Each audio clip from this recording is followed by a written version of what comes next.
O que é licitação? O que é cidadania? E a educação?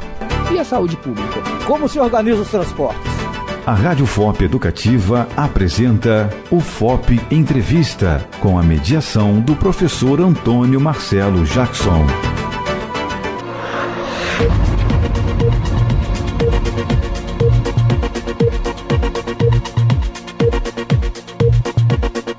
O que é o mosquito Aedes aegypti e qual a sua incidência? Quais os problemas acarretados pela dengue e como podemos combatê-la? Para dar conta desses assuntos e outros mais, nós temos no dia de hoje o Núncio Antônio Araújo Sol, superintendente da Vigilância Sanitária de Saúde da Prefeitura Municipal de Ouro Preto e professor de Medicina da Universidade Federal de Ouro Preto. Eu sou Antônio Marcelo Jackson e nós estamos começando o nosso UFOP Entrevista de hoje.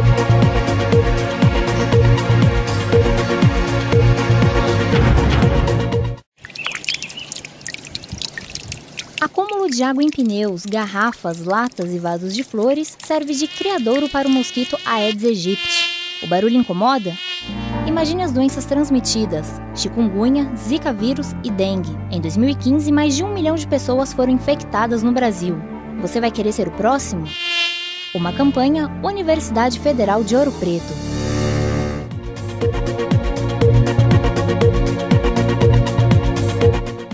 Antes de mais nada, obrigado pela tua presença. Esse tema, lamentavelmente, é um daqueles assuntos que eu gostaria de não estar trocando, né? Quer dizer, era pra gente estar se preocupando com outros assuntos ligados à saúde pública e tal. Sem dúvida. Mas, infelizmente, parece que o destino brasileiro é exatamente ir contra a lógica, né? E aí, vamos começar pelo básico, né? Que mosquito é esse? Apresente-nos o senhor Aedes aegypti, entendeu? E por que dessa incidência dele? Qual é a história que existe por trás para a gente poder tentar entender os diversos fatores que contribuem para a alta incidência da dengue e agora de outras doenças e como podemos combatê-las? Novamente, obrigado pela tua presença. Eu que agradeço. Bom, o Aedes aegypti é um mosquito que tem um habitat natural, né, silvestre. Ele é um inseto que tem um habitat silvestre. Em função da urbanização, ou seja, na hora que você começa a destruir o ambiente natural desse mosquito, que ele tem como hospedeiro definitivo, né, os seus roedores e pequenos animais silvestres também, quando o seu habitat natural dele foi sendo destruído, alterado, então ele começa a migrar para os centros urbanos, né? Então a gente sabe, por exemplo, que a febre amarela no início, final do século XIX, início do XX, né, ela estava nos portos. Houve um trabalho de eliminação, né, desse mosquito em relação na cidade do Rio de Janeiro, por exemplo, Santos, em função de que havia as pessoas evitavam de chegar no Brasil porque o risco de pegar a febre amarela, que é atualmente uma febre silvestre, né? Mas houve um momento em que ela estava urbanizada, ela ficou urbana, aí com esse trabalho todo o mosquito foi diminuir a incidência dele nas cidades, então essa febre desapareceu. E ele voltou, vamos dizer assim, para o seu habitat natural, que é o habitat silvestre. Só que houve uma negligência, vamos dizer assim, tanto do setor público ao longo dos anos, quanto também das populações em relação ao próprio mosquito, e ele acaba sendo reurbanizado, né? Eu lembro bem que durante o final dos anos 90, né, a Associação Brasileira de Saúde Coletiva, ela já vinha alertando através de um periódico chamado RADES, de uma eventual, grande, né, possibilidade de uma epidemia no final dos anos 90, como realmente aconteceu no final dos anos 90 e início do 2000, uma grande epidemia de dengue no país, né? E aí, a partir daí, houve uma mobilização nacional para tentar evitar a manutenção desse mosquito em área urbana. Só que ele foi se adaptando com o tempo também, né? Antes de você continuar, porque eu já vi que você vai dar um salto aí no assunto, vai desdobrar. Então, isso é uma coisa que eu sou leigo, né? Quem nos ouve sabe disso, sou historiador e cientista político. Então, de fato, a dengue, particularmente, ou o próprio mosquito, teve um momento que ele saiu das áreas urbanas ou a incidência dele era mínima. Isso aconteceu de fato. Então a campanha produzida lá por Oswaldo Cruz no início do século XX, notadamente no Rio de Janeiro e em alguns outros lugares, como você citou, a cidade de Santos, então de fato funcionou, conseguiu erradicar. É porque eu sempre fiquei com isso na cabeça. Quer dizer, será que isso acabou mesmo ou foi uma coisa que outros assuntos entraram em pauta e ele foi devidamente esquecido? Então não, ele realmente ele voltou para a área silvestre. Ele foi porque além da questão mosquito, além da atual, né, da dengue, do chikungunya, né, do zika vírus, ele também transmite a febre amarela. Sim. E a febre amarela é uma doença, né, que naquela época não existia uma vacina, uma proteção específica. Então ele conseguiu ser erradicado, vamos dizer assim, da região urbana e periurbana e voltou, né, vamos dizer assim, a febre amarela só existe hoje no Brasil em áreas silvestres, né, na região de mata, na região do norte, do centro-oeste do país. Tanto é assim que existe hoje uma barreira sanitária, por exemplo, em Minas Gerais, né, se você for em região do centro-oeste, existe uma barreira sanitária onde os indivíduos são verificados se ele tem ou não o registro da vacina de febre amarela. Então, chama barreira sanitária em relação à febre amarela. Por quê? Se o indivíduo não é vacinado, ele entra numa área endêmica, né, onde a febre amarela ainda existe, ele pode pegar o vírus, ser picado pelo vírus lá e trazer o vírus para uma área indene, né, para uma área que não existe o vírus circulante. Então existe essa barreira sanitária. No caso mas em função da vacina, a febre amarela está bem controlada. Perfeito. Né? Mas não existe em relação às outras doenças a vacina. Não, exato, certo. Mas aí vamos voltar à tua fala. E aí esse mosquito da dengue, ele se reurbaniza, eu estou usando a expressão sua, né, na década de 90. E ao mesmo tempo, que foi no momento que eu interrompi a tua apresentação, ele vai se adaptar. E aí eu te pergunto, esse Aedes aegypti da década de 90, ele biologicamente já era uma versão modificada do Aedes lá de 100 anos antes? Eu não sei, existe algum estudo? Ou não, era o mesmo Aedes e depois é que ele foi se modificando, lembrando de Darwin, né, da evolução das espécies, e os mosquitos também fazem parte disso. Sem dúvida, né, assim, toda espécie, né, animal e vegetal, né, todo ser vivo, ele tem uma tendência natural, né, de se adaptando ao ambiente, né, as espécies vão se modificando lentamente para poder se adaptar às mudanças ambientais. Com a Aedes, eu não posso citar um estudo específico não, mas aconteceu isso ao longo do tempo, porque ele era um mosquito que tinha uma proliferação, né? Ele se reproduzia em água limpa e parada, né? E com o tempo hoje a gente já sabe com muita certeza que ele já dispensa essas características específicas, né? Ele consegue hoje se reproduzir em águas não tão limpas mais, que assim, águas já com certo grau de poluição, né? E também em águas não totalmente paradas, né? Por exemplo, em remansos de rios, né? De lagos, né? Ele já se reproduz. Então isso alterou a biologia do mosquito, ele consegue então hoje se reproduzir em ambientes menos favoráveis do que era antigamente, né?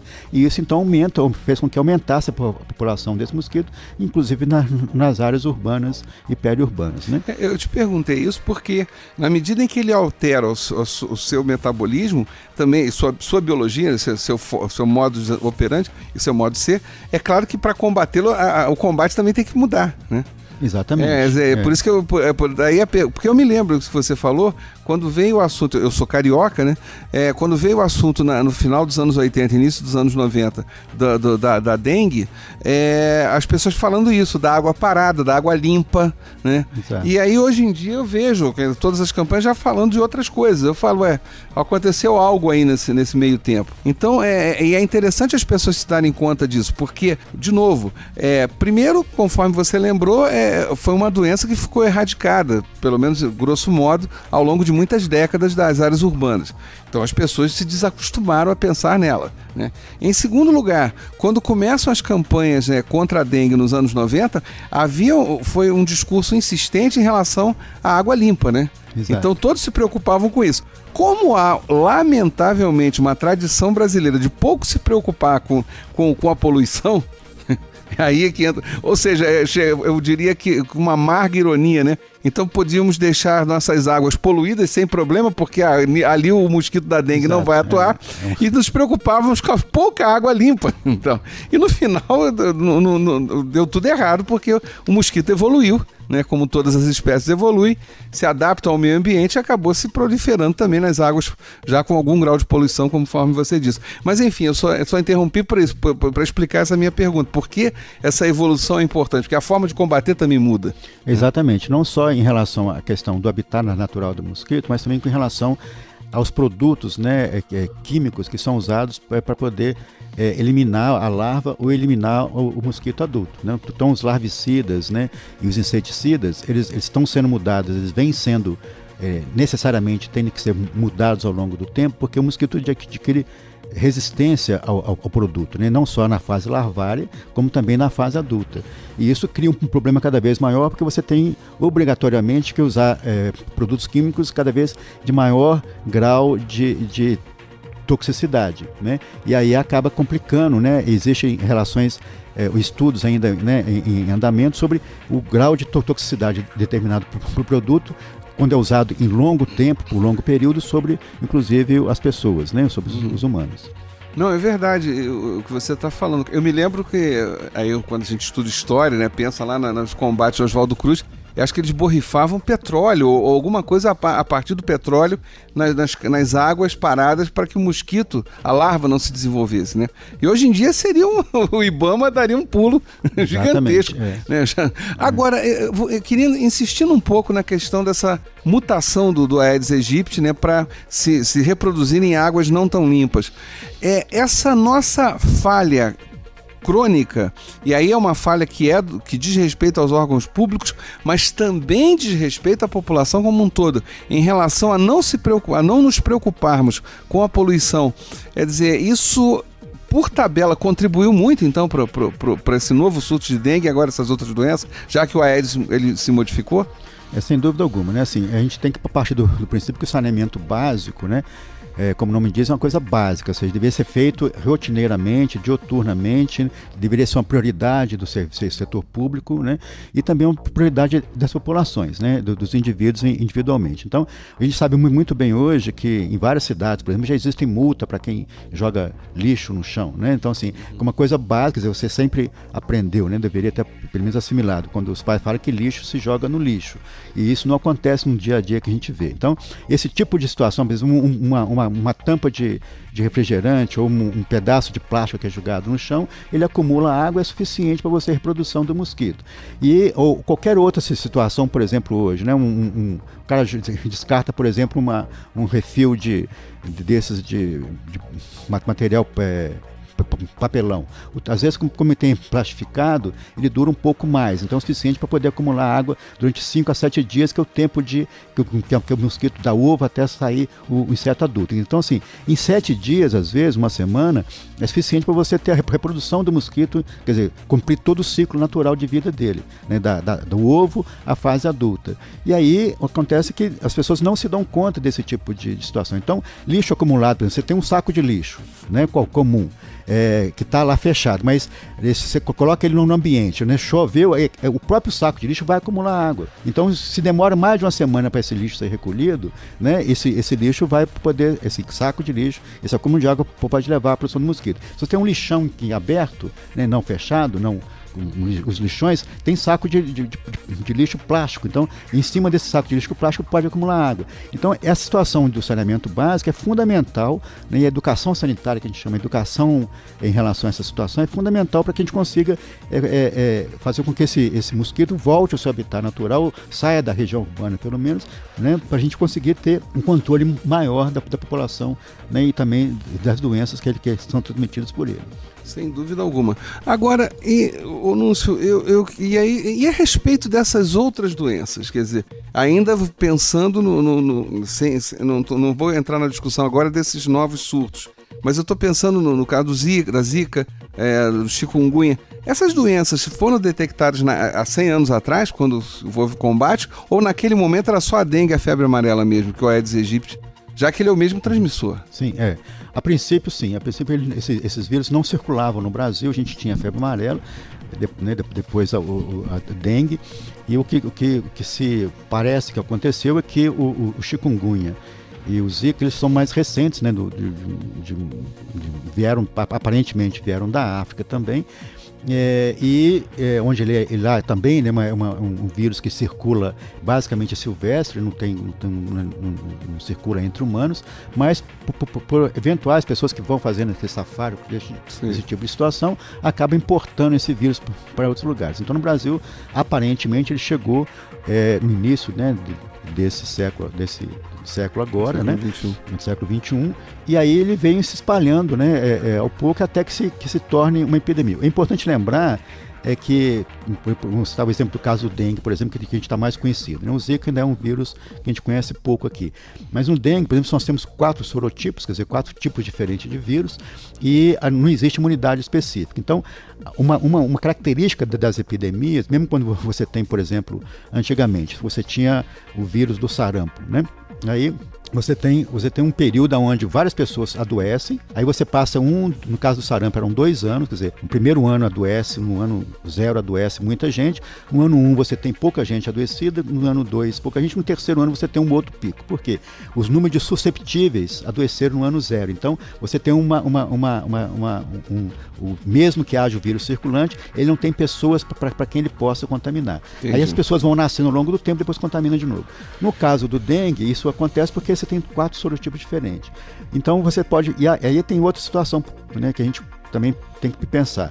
Se num ano onde existe uma epidemia, como aconteceu em Ouro Preto em 2013, nós tivemos muito caso de dengue, a população fica alarmada. Aí todo mundo se conscientiza, todo mundo resolve trabalhar, o poder público também se fica mais efetivo. Aí nós tivemos um ano de 2014 com baixo, 2015 também baixo, e esse ano, teoricamente, poderia ter um surto, porque se as pessoas ficam relaxadas, né, aí acaba... Então, assim, são situações que a gente não tem isso claro ainda, a gente está fazendo pesquisas de campo ainda para poder determinar se isso é uma questão relacionada ao indivíduo, né, a sua resposta imunológica ao vírus, ou se também é uma questão de saúde coletiva, né? As pessoas relaxam, né, tanto institucionalmente quanto individualmente, e as coisas podem voltar a ter uma epidemia.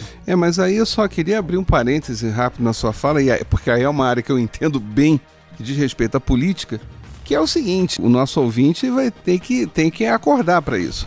Vamos lá. Todos os estudos de política de eleição, né, e você vai entender rapidamente como isso se encaixa de uma maneira lamentavelmente perfeita ao que você acabou de falar, Núncio, colocam que todo eleitor, habitualmente, se você entrevistar e perguntar a ele, mas o que o governante, que pode ser o prefeito, o governador do estado ou o presidente, ou seja lá o que for, o que esse governante deve fazer, deve investir mais? Toda a resposta dessa pessoa será educação e saúde. Qualquer eleitor, se você entrevistar na rua, ele vai repetir essa informação. Só que, aí é que a parte interessante das pesquisas eleitorais, todo governante que investe em educação e saúde, quando falamos aí de saneamento básico, estamos falando de saúde, né? Todo governante que faz isso, ele não consegue se reeleger ou eleger o seu sucessor. O governante que se reelege ou elege o seu sucessor é aquele que faz shows. Então, quer dizer, o problema todo não é terrível, porque as pessoas têm que acordar também para isso, né? Ou, em outras palavras, dito num bom português, vamos pegar aí por isso que se encaixa perfeitamente na sua fala.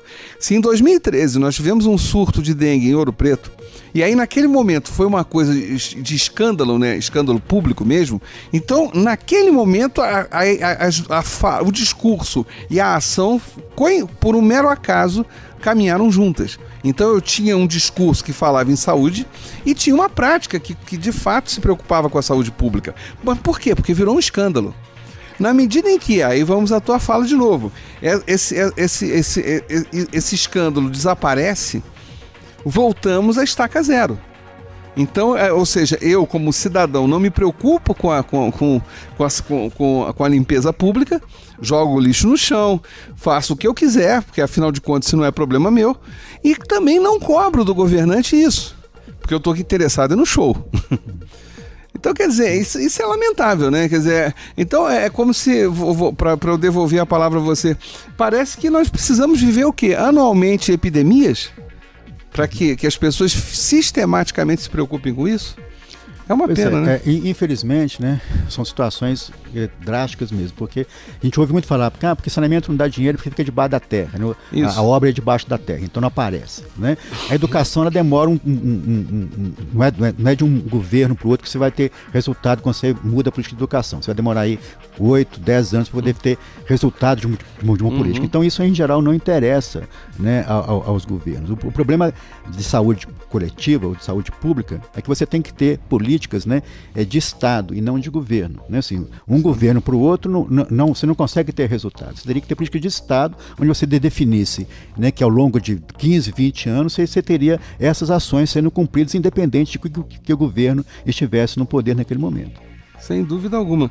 E a gente está quase encerrando o primeiro bloco, então eu queria só, para a gente arrematar esse assunto, e até pegando a tua fala, só para o ouvinte entender, quando a gente fala política, e o Núncio usou a expressão certa, quando a gente fala política de governo, diz respeito aos interesses daquele governante. Que são legítimos, nada impede que um governante tenha o seu interesse particular a respeito disso ou daquilo.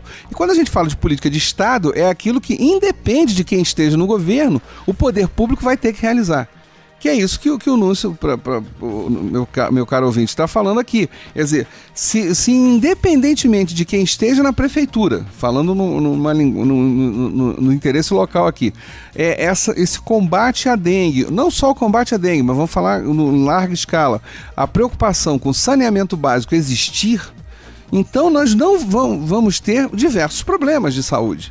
Exato. A gente tem que pensar por isso também. Quer dizer, o brasileiro tem que deixar de ser menos imediatista e começar a pensar a longo prazo.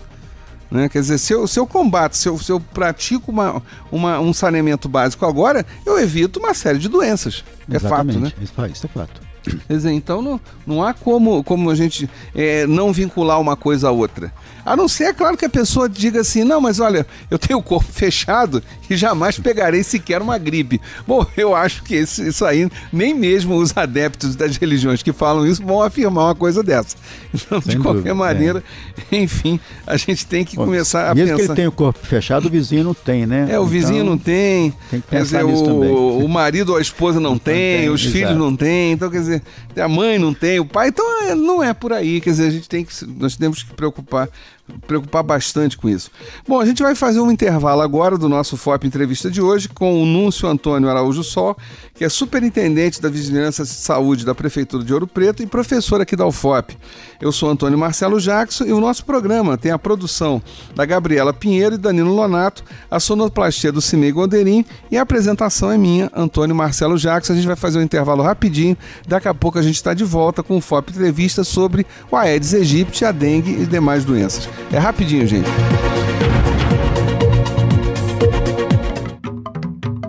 Você ouve agora Sintonia Ambiental.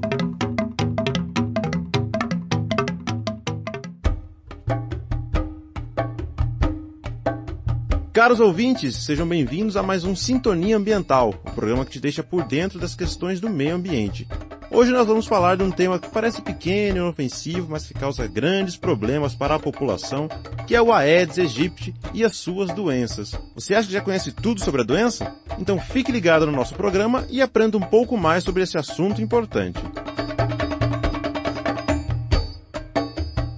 Vocês perceberam que ultimamente estamos sendo bombardeados por notícias a respeito de doenças como dengue, zika e chikungunya, mas que parecem que estão acontecendo em uma realidade distante da nossa? Será? Acreditem, o Aedes aegypti está entre nós e, se não tomarmos as medidas necessárias, nos tornaremos alvo e poderemos fazer parte das estatísticas. Não são apenas nomes difíceis, mas as doenças transmitidas pela fêmea do Aedes podem trazer graves complicações para o nosso organismo. A mais conhecida entre elas é a dengue. A Organização Mundial de Saúde estima que milhões de pessoas se infectem anualmente com o vírus da dengue em mais de 100 países. Cerca de 20 mil pessoas morrem por ano em consequência da doença. Então, por que não começar falando sobre ela? A dengue é uma doença cujo agente é um arbovírus que possui 4 sorotipos, os quais podem originar 4 tipos de doença. Ser infectado por um destes torna você imune a uma nova infecção por um sorotipo semelhante e protegido parcialmente e temporariamente para os demais. Isto é, você não é isento de contrair novamente a dengue. O caso mais grave é a evolução para a dengue hemorrágica, estágio em que a pessoa infectada sofre alterações na coagulação sanguínea, o que eleva o risco de morte. Nem sempre uma pessoa que é picada pela fêmea do Aedes aegypti contrai o vírus da dengue, pois o mosquito precisa estar contaminado para transmitir a doença. Por isso, caso tenha sido alvo do mosquito, procure saber de possíveis casos existentes próximos à sua casa. O período de aparecimento dos sintomas da dengue varia de 3 a 14 dias após a contaminação.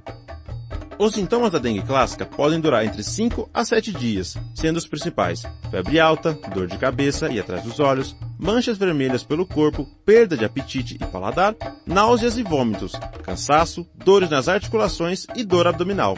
Os sintomas da dengue hemorrágica são os mesmos da dengue clássica. A diferença é que a febre diminui ou cessa após o 3º ou 4º dia da doença, surgindo hemorragias em função do sangramento na pele e nos órgãos internos.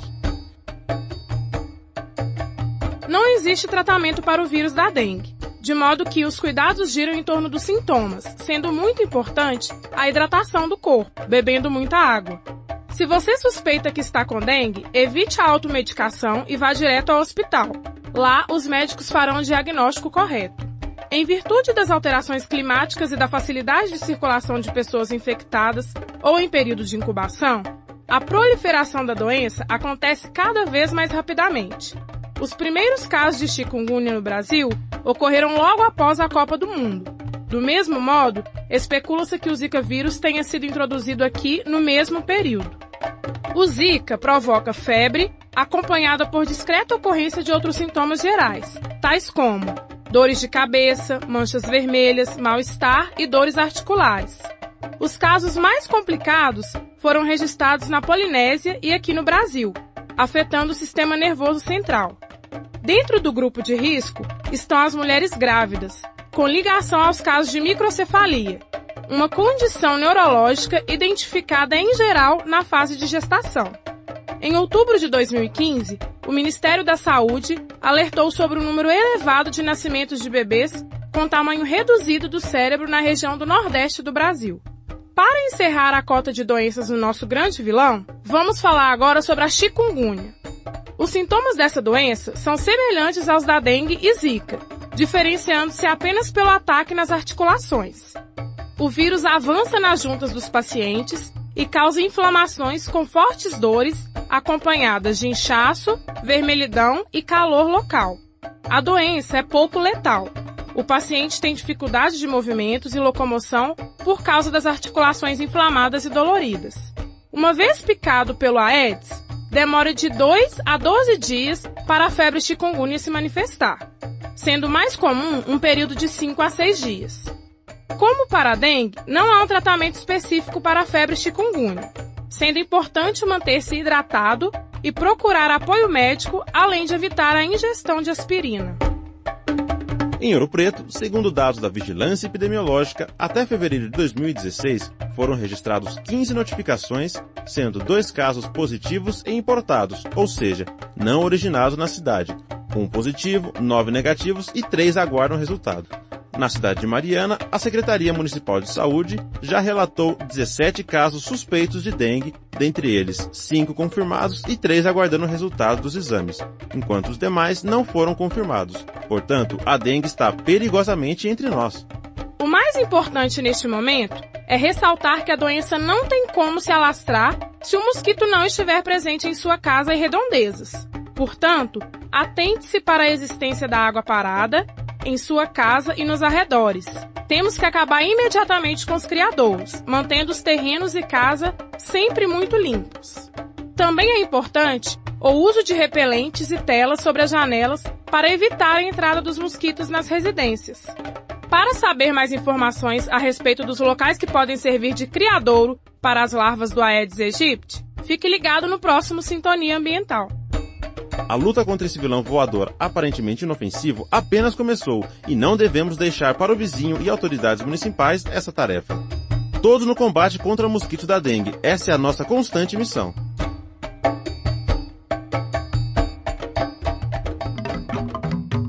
Acabamos de apresentar Sintonia Ambiental, programa de educação tutorial, PET Engenharia Ambiental. Orientação, professor José Francisco do Prado Filho. Apresentação, Daiane Marques e Rodolfo Dias. O que é licitação? O que é cidadania? E a educação? E a saúde pública? Como se organizam os transportes? O FOP Entrevista, com a mediação do professor Antônio Marcelo Jackson, um produto da Rádio FOP Educativa, Universidade Federal de Ouro Preto.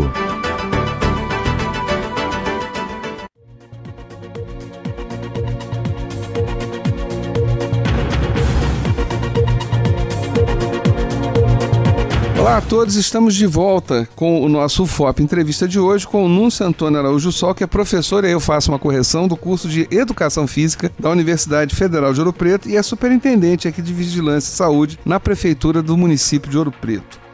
Bom, Núncio, a gente já apresentou o ilustre senhor Aedes aegypti, né? E vemos... acho que você deixou bem claro a situação do seu, como é que ele se desenvolve, da mutação e tal. Agora, de Ouro Preto propriamente, você já citou no primeiro bloco do surto de 2013. Como é que está a situação desde então?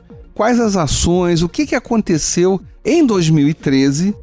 Casos registrados, não me lembro, não saberia dizer aqui se você tem os dados sobre quantos casos foram detectados. Por favor, descreva a cena pra gente, do surto de 2013, das ações aplicadas na época e o que tem sido feito depois disso. Bom, em 2013, né, quando eu assumi a coordenação, a superintendência da Vigilância e Saúde do município, a gente tentou reorganizar, né, o serviço em função de tentar a vigilância e saúde do município.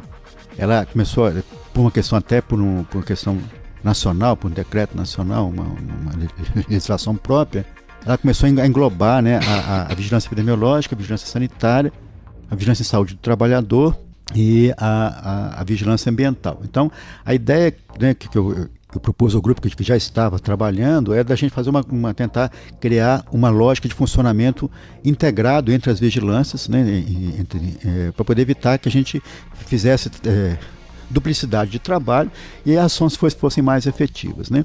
Nesse período de 2013, nós tivemos, como eu falei anteriormente, um surto de casos de dengue. Salvo engano, foram 78 casos de dengue no município. Felizmente, nenhum deles de características mais graves, precisou de uma intervenção maior. Mas não existiu óbito, então? Não houve óbito, né? Chegou a ocorrer internações, mas não houve óbito.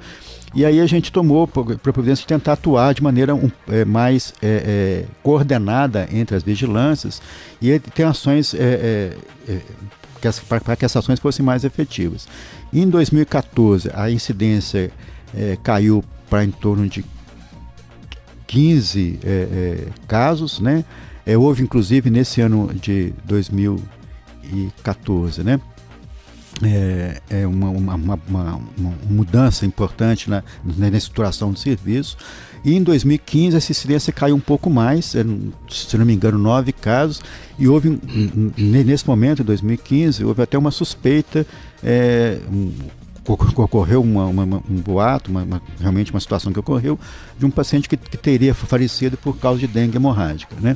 Nós fizemos uma investigação bem criteriosa, tanto do ponto de vista epidemiológico quanto do ponto de vista clínico, e o Estado, apresentamos essa investigação ao Estado, e o Estado reconheceu que realmente o óbito não foi por dengue, né? Tinham soltado inicialmente uma informação que é a esse respeito, depois, em função dos indicadores que a gente apresentou, né, da queda progressiva desses indicadores, tanto do índice larvário, né, o índice larvário são a pesquisa de campo que é feita, onde você tenta localizar a existência de larva do mosquito, né, do Aedes aegypti, né? Tem que considerar que a gente tem que fazer a diferenciação entre o Aedes aegypti e os demais outras larvas de mosquito, né? Então a gente fez esse levantamento e o Estado reconheceu que o óbito não era decorrente da dengue. Então a gente tem hoje uma situação atualmente, né, até de janeiro até hoje, nós temos 6 casos positivos de dengue, sendo que 3 casos são importados, um em Cachoeiro do Campo, um na sede de Ouro Preto e o outro não me recordo agora. Você fala importados, são pessoas que vieram de fora. Exatamente, pessoas que pegaram dengue fora de Ouro Preto. Isso é calculado pelo seguinte motivo, assim, em geral se apresenta os sintomas em torno de 15 dias após a infestação, a picada do mosquito. Então, se o indivíduo não estava em Ouro Preto nos últimos 15, 20 dias, a gente considera que o caso é importado. Se nesse período ele estava em Ouro Preto, o caso é autóctone, né, daqui, independente se o indivíduo é morador de Ouro Preto ou não. Então, o caso sendo de Ouro Preto, que a gente chama autóctone, não é em relação à residência dele aqui, mas o período anterior que ele se estava na cidade ou não estava na cidade. Então, um turista que estava em Ouro Preto nos últimos 20 dias, ele é considerado um caso autóctone que se apresentar sintomas da dengue aqui. Né? Então, a gente tem hoje 3 casos importados e 3 casos autóctones, daqui mesmo. Então, os casos autóctones, que são de que tem um em Cachoeira do Campo, na Vila São Marco, e um aqui em Ouro Preto, na sede. Então, nesses casos, independente se o caso é importado ou se o caso é autóctone, nós, assim que que a vigilância é notificada desse caso, a gente faz uma visita ao domicílio desse indivíduo, ao peridomicílio dele, quer dizer, fazendo busca ativa de larva, né? E fazendo um bloqueio local com larvicida. Por quê? Mesmo que esse indivíduo seja importado, ou seja, se ele veio, não pegou a dengue aqui, como ele é portador do vírus, se um mosquito que não esteja contaminado, né, pelo vírus pica esse indivíduo, ele vai picar, vai se contaminar e picar outros indivíduos. E a ovoposição dessa fêmea, porque só a fêmea pica, se alimenta de sangue, né? A ovoposição dela já vai estar contaminada com o vírus. Então, a gente teria, se ocorrer, né, a incidência de mosquitos adultos já contaminados com o vírus. Então, esse trabalho é feito dioturnamente, ou seja, a partir do momento que a gente tem notificação de um caso, seja ele importado, aí não é nem o caso confirmado, o caso suspeito, né, porque a gente não espera a confirmação do caso, porque demora um pouquinho. Então, assim, houve uma suspeição, uma notificação de suspeita de dengue, a gente já vai no domicílio daquele indivíduo, ou se ele trabalha, né, longe, também na região do trabalho dele, e veja se existe algum foco e trata esse foco, elimina esse foco, tanto fisicamente como quimicamente. Agora, me diga uma coisa, Anúncio, sem fugir do exemplo que a gente está trabalhando agora, que é a cidade de Ouro Preto, mas vinculando a coisas que a gente até conversou no primeiro bloco. Tem essa conversa, e de novo, eu falo dessa maneira, porque eu sou completamente leigo, né, de que o mosquito, ou no caso, tudo aí se prolifera mais em ambientes mais quentes, né? E aí o Ouro Preto, como tende a uma amplitude térmica bem grande, quer dizer, com invernos bem frios, facilitaria que esse mosquito não se proliferasse tanto. Até onde isso é verdadeiro, até onde, ou a partir de quando isso aí é uma mentira? Bom, de fato o ambiente quente contribui?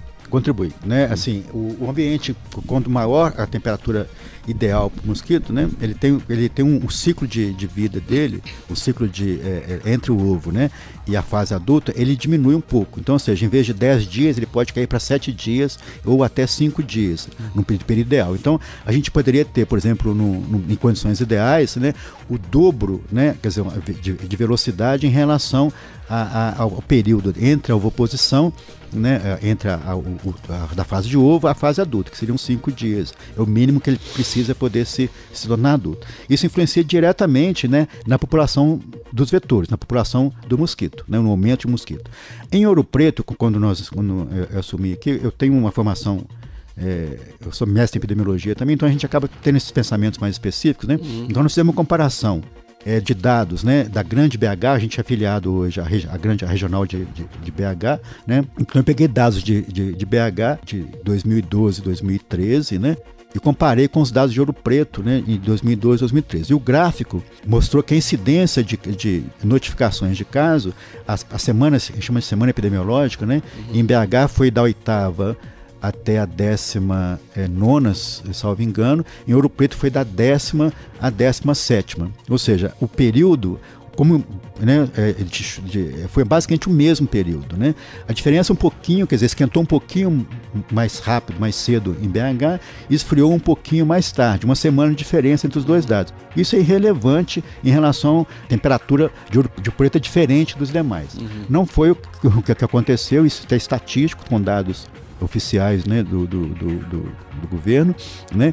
Então a gente tem hoje essa certeza, inclusive esse gráfico, né, a gente já apresentei publicamente, inclusive está na página da Vigilância em Saúde aqui do município, né, para poder mostrar que hoje em dia a gente não pode confiar no clima de Ouro Preto como um dos nossos aliados, né, em relação à proliferação do mosquito da dengue. Porque eu fiz essa pergunta e aí você intuitivamente no final da tua fala já acabou arrematando, que era essa preocupação que eu tenho, quer dizer, até pelo que já conversamos no primeiro bloco, ou seja, essa inaptidão do brasileiro de lidar com a coisa pública e de se preocupar com o saneamento básico, seja o indivíduo, seja o poder público. E aí, na medida em que ele ouve falar que o mosquito só se prolifera mais no ambiente quente, e por um acaso ele vive num lugar que o ambiente não é tão quente assim, aí a despreocupação dele aumentaria. E você acabou aí de provar por A mais B que isso é uma falácia, isso é uma mentira, que no final não alterou quase nada, quando comparado a uma cidade como Belo Horizonte, por exemplo. Quer dizer, que não está tão diferente assim de Ouro Preto, né, em termos de clima. E nesse momento, quer dizer, então nós começamos 2016, se a minha memória não me trai agora pela tua fala, nós temos 6 casos. 6 casos. Aqui, 3 autóctones e 3 importados. Casos de zika, chikungunya, alguma suspeita aqui em Ouro Preto? Nós já tivemos 2 casos, né, suspeitos de pacientes, né, que tiveram um quadro clínico, né, que levou à suspeição inicial de zika, e esses casos foram descartados. É importante lembrar o seguinte, que a gente tem que pensar na doença para poder descartar a doença, né? Então, assim, é importante essa questão. Então, a gente houve a suspeição e aí, do ponto de vista clínico, epidemiológico, essa suspeição foi negada, né? Então, assim, hoje a gente não temos ainda casos comprovados nem de zika e nem de chikungunya em Ouro Preto. E isso é importante porque, a princípio, né, nós não temos o vírus circulante no município. Houve uma preocupação muito grande, né, do parte da vigilância em relação ao carnaval. Então a gente teve fizemos ações específicas, né, no centro de Ouro Preto, na região de Lavras Novas e na região de Amarantina, para poder evitar que durante o período de carnaval nós tivéssemos com a circulação maior de pessoas de fora de Ouro Preto, diminuísse o risco das pessoas estarem contaminadas por algum desses vírus e termos uma população alta de mosquito que pudessem ser contaminados por essas pessoas. Então a gente teve essa ação. Estamos também fazendo uma programação maior agora, né, de uma intervenção também maior para poder remover, né, os acúmulos, né, de locais a partir de uma coordenação junto à Secretaria de Saúde, de Meio Ambiente, de Posturas, a Guarda Municipal, para daqui a uma semana que vem, no máximo, a gente já está com esse grupo todo estruturado para a gente fazer ações mais específicas nesse momento. É fantástico. Não, porque o vírus não tem, mas o transmissor está aqui. Quer dizer, então não há tranquilidade alguma, né? Quer dizer, se não tivéssemos o mosquito transmissor, aí a conversa seria outra. Mas, exatamente, porque não há uma transmissão pessoa a pessoa, né, dessas doenças. Então a gente ficaria bem tranquilo. Exato, mas na medida que o mosquito, o Aedes aegypti, está por aí, então ele frequenta os mesmos ambientes que toda a população na cidade, então realmente é algo que se preocupar. Agora, eu queria voltar na questão da doença e pensar numa fala sua do primeiro bloco dos 4 tipos de dengue, né? E aí eu queria que você descrevesse pra gente, não sei, novamente, até porque eu quero aprender agora de uma vez por todas a respeito desse assunto. Quais os sintomas da dengue? Quer dizer, e existe diferença dos sintomas entre os 4 tipos de dengue? Eu queria que você explicasse. Quer dizer, por exemplo, como é que eu posso diferenciar se eu não estou gripado ou se é algum outro problema? Quer dizer, o tipo 1 de dengue, que seria o mais simples. Quais os sintomas, tipo 2 e assim vai, por favor. O sorotipo, né? São 4 sorotipos. E basicamente não existe diferença entre os tipos de dengue em relação aos sorotipos. O que existe em relação à gravidade dos sintomas, primeiro que a sintomatologia de qualquer virose ela pode variar de uma sintomatologia muito branda ao clássico que a gente chama, né? O clássico seria dor no caso de dengue, dor retroauricular, quer dizer, atrás dos olhos, uma dor de cabeça basicamente atrás dos olhos, uma dor muscular e articular, febre, né, em geral de média a alta, e exantema, né, erupções vermelhas no corpo. Esse é o clássico, a dengue clássica. Acontece que em função da imunologia dela, quer dizer, quando a pessoa adquire um vírus, ele vai desenvolver um sistema imunológico dele, vai ficar apto, né, a resolver o problema desse vírus, né, eliminar esse vírus, só que não é uma imunidade para o tipo 1, ela serve para o tipo 2, não é assim, totalmente imunizado, mas ele tem uma memória imunológica, a gente chama. Então, se o indivíduo ele pega o tipo 2, existe uma chance maior dele desenvolver um quadro de dengue mais grave em função dessa memória imunológica que acaba agredindo o organismo dele como maior. Eu pensava que fosse o contrário. Não, infelizmente, nesse caso, não.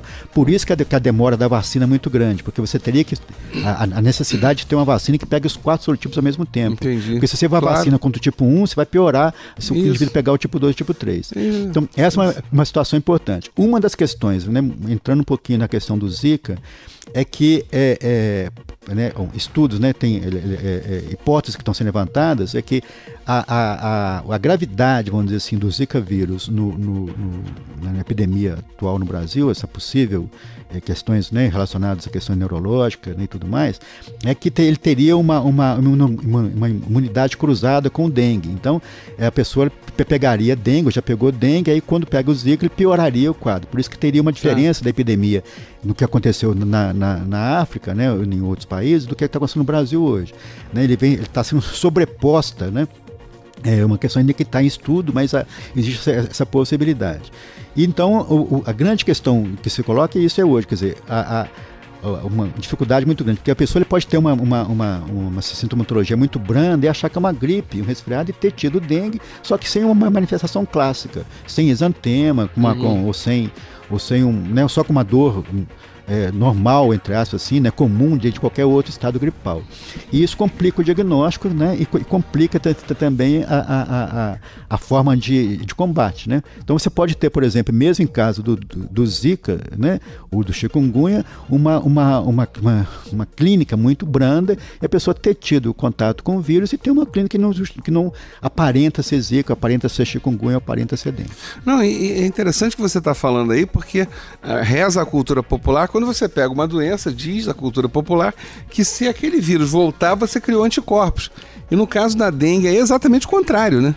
Quer dizer, você fala que você chama da memória da doença, né? Quer dizer, então o fato do sujeito ter sido contaminado com a dengue com tipo 1 passa a ser uma temeridade para ele, quer dizer, na medida que os tipos 2, 3 e 4, o 4 é hemorrágica, né? Não necessariamente, você pode ter uma hemorragia, por exemplo, a pessoa pode ter pego o 4 e ter hemorragia com 1, pode ter o 3 e ter hemorragia com 2, quer dizer, a questão é mas de qualquer maneira vai piorar. Vai piorar. A segunda vez vai ser muito pior. A tendência é que seja pior. Né? Não pode afirmar isso não, mas é uma tendência que a segunda ou a terceira infecção sejam piores do que a primeira ou a segunda. Não, isso é muito grave, né? Pô, isso aí eu admito sem constrangimento algum que eu desconhecia, quer dizer, eu não sabia dessa característica da dengue. Por isso que o diagnóstico etiológico, o diagnóstico de certeza é importante. Às vezes a pessoa tem um dengue simples, né? Um dengue brando, mas ele tem que saber que teve dengue, porque se ele tiver uma outra suspeita de dengue, ele tem que ser olhado com um pouco mais de cuidado, né? Clinicamente ele tem um risco maior de desenvolver as complicações do dengue em função de ser uma segunda ou uma terceira infestação. Uhum. Olha, realmente essa final, então, agora dessa conversa, eu aprendi bastante, tá? E fiquei muito preocupado. E apenas reforça a fala sua no primeiro bloco, que eu também contribuí para isso, é de que a preocupação com saneamento básico, a preocupação com esse lixo que é jogado de qualquer maneira, com esses ambientes que o mosquito pode se proliferar, a gente não pode abandonar essa preocupação em momento algum. Sem dúvida. Aí, aproveitando esses 3 minutos finais, algum conselho para o nosso ouvinte, além de tudo que já foi falado? O que a gente pede, né, que a população seja parceira do poder público em relação a questões dessa natureza, né? Assim, não só em relação à dengue, mas em questões que podem ser, que tem a ver com a saúde pública, né, ou a saúde coletiva, né? Porque assim, igual eu estou falando, a vigilância de saúde já funciona muito em função de demanda, em função de notificação. Então, suspeitou de alguma situação, viu alguma situação que pareça diferente, pareça que possa criar risco, entre em contato com a vigilância que a gente toma a atitude adequada. Tá certo. Núncio, olha, muito obrigado pela tua presença. Nós tivemos hoje aqui Núncio Antônio Araújo Sol, que é superintendente de Vigilância e Saúde da Prefeitura de Ouro Preto e professor do curso de Educação Física da UFOP, no nosso UFOP Entrevista de hoje, tratando sobre o Aedes aegypti, o dengue e outras doenças aqui ligadas a esse mosquito. Núncio, muito obrigado pela tua presença. Nosso programa, lembrando sempre, tem a produção da Gabriela Pinheiro e Danilo Nonato, a sonoplastia do Cimei Gonderim e a apresentação e idealização é minha, Antônio Marcelo Jackson. Até o próximo UFOP Entrevista, sempre com um assunto de interesse público. Um grande abraço a todos. O que é licitação? O que é cidadania? E a educação? E a saúde pública? Como se organiza os transportes? UFOP Entrevista, com a mediação do professor Antônio Marcelo Jackson, um produto da Rádio UFOP Educativa, Universidade Federal de Ouro Preto.